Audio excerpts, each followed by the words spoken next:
Alright, so here is a fun one, not because it's easy, but because you get really good results doing this. So this is called a split squat. You may also hear it as a Bulgarian split squat. Basically, it's the same thing as a regular lunge, except you have your back foot up on some platform behind you. So usually you want to get something that's generally slightly below the knee level. You can use a bar to rest it on, but sometimes there's not enough space for the top of your foot to rest on. So I just use a regular bench. They seem to be at the right height for most variations of the split squat. So you want to step out, again, far enough forward so that when you go down, your knees are not going to go past your toes. And you get your back foot up top, kind of get situated here. So what you want to focus on is keeping your body upright, and then making sure that your hips are what are leading. And so as you come down, you know, you're not leaning forward. Your hips, you need to basically go in an up and down trajectory.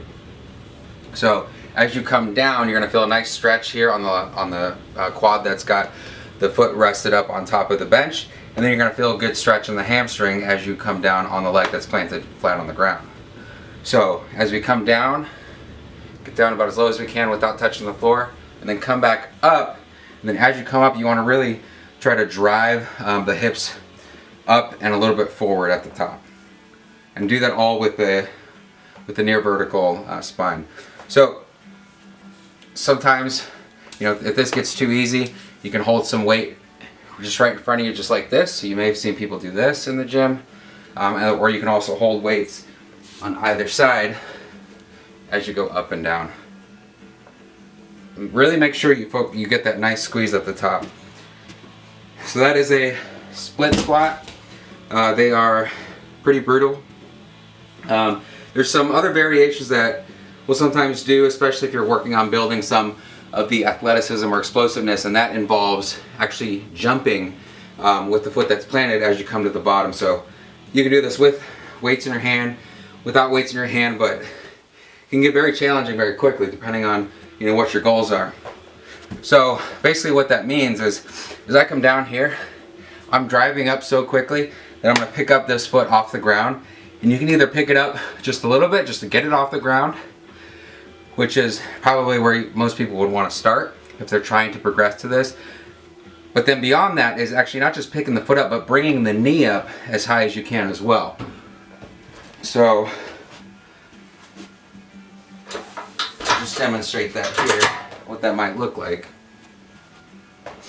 So coming down and up, I'm just picking the foot up the ground, and if I was going to bring my knee up all the way, it's going to look more like that.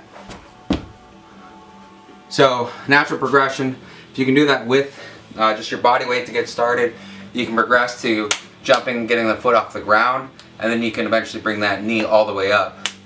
Really get some good explosiveness. You'll definitely be able to run faster, jump higher, and all the other stuff that comes with that. So again, the Bulgarian split squat or the regular split squat, incorporating sometimes the vertical jump with that.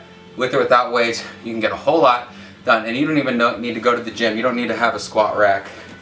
You can do this just by putting your back foot on a kitchen chair. So really an exercise that you can do for the legs and really take anywhere you're at. So that's it.